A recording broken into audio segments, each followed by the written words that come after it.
حضرت عمر فاروق رضی اللہ تعالی عنہ منبر پر بیٹھے،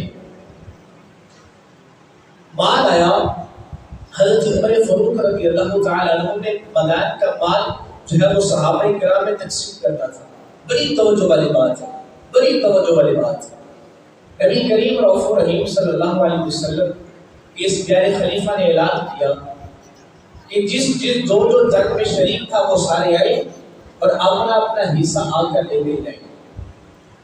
علماء کرام نے حدیث پر لکھی، علماء کرام فرماتے ہیں کہ سب سے پہلے اپنا حصہ لینے کے لیے جو بندہ اٹھا نا، اس کا نام حضرت امام حسن مصطفیٰ ہے۔ حضرت امام حسن مصطفیٰ ہے۔ حضرت امام حسن مصطفیٰ کھڑے ہوئے اور حضرت عمر فاروق سے کہتے ہیں یا امیر المومنین مجھے میرا حصہ دیجیے۔ اس سے پتہ چلتا ہے کہ امام حسن بھی عمر فاروق کو اپنا امیر المومنین مانتے ہیں۔ طاقت بات کرنا کسی غیر کی باتوں میں، تمہیں دو نمبر کی باتیں سنا کر اہل بیت طہار کی محبت میں ظاہری بات ہے۔ کون بندہ ایسا ہے کہ جس دل میں اہل بیت طہار کی محبت نہیں ہے؟ اہل بیت کی محبت کے گول چکر میں گوا کر تمہیں صحابہ کا گستاخ بنا دیں گے۔ نعوذ باللہ ایسی ایسی باتیں تمہیں کہیں گے کہ نعوذ باللہ خود بندہ پریشان ہو جاتا ہے کہ کیا ایسا معاملہ بھی ہو سکتا تھا۔ تو حضرت عمر فاروق رضی اللہ تعالیٰ عنہ کی بارگاہ میں حضرت مصطفیٰ آئے اور کہا مجھے میرا حصہ دیجیے۔ حضرت عمر فاروق اٹھے، ان کو سینے لگایا اور ان کو کہا کہ یہ 1000 درہم لے لیں اور یہ 1000 درہم جو ہے یہ آپ کا حصہ نہیں ہے، یہ بطور نذرانہ آپ کی بارگاہ میں پیش ہے۔ امام حسن مصطفیٰ بڑے خوش ہوئے، بیٹھ گئے۔ پھر حضرت امام حسین کھڑے ہوئے۔ امام حسین نے کہا یا امیر المومنین مجھے میرا حصہ دیجیے۔ حضرت امام حسین کو بھی حضرت عمر فاروق نے مرحبا کہا۔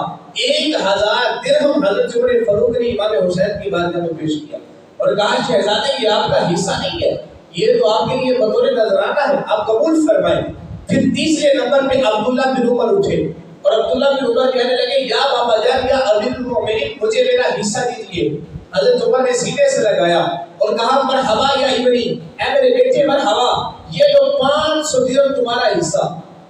حضرت عبداللہ بن عمر کہنے لگے یا امیر المومنین آپ عدل و انصاف کے حوالے سے بڑے مشہور ہیں، آپ عدل کرنے والے ہیں، آپ انصاف کرنے والے ہیں، لیکن یہ کیا معاملہ، مجھے آپ نے 500 درہم دیے، حسن اور حسین کو آپ نے 1000 درہم دیے۔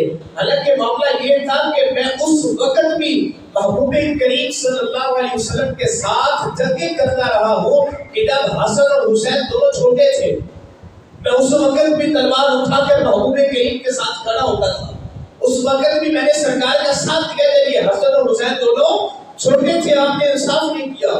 علماء کرام نے لکھا ہے حضرت عمر جلال میں آئی، آپ کے چہرے کا رنگ تغیر ہوا، آپ نے اپنے بیٹے کو خطاب کر کے ارشاد فرمایا تمہیں 1000 درہم چاہیے، تجھے حسن اور حسین کے برابر کا حصہ چاہیے، جا سب سے پہلے ان کے باپ جیسا اپنا باپ لے گیا، ان کے باپ جیسا اپنا باپ لے گیا، ان کی ماں جیسی اپنی ماں لے گیا، ان کے نانا جیسا اپنا نانا لے گیا، ان کی نانی جیسی اپنی نانی لے گیا، ان کی خالہ جیسی اپنی خالہ لے گیا، ان کے ماموں جیسا اپنا ماموں لے گیا۔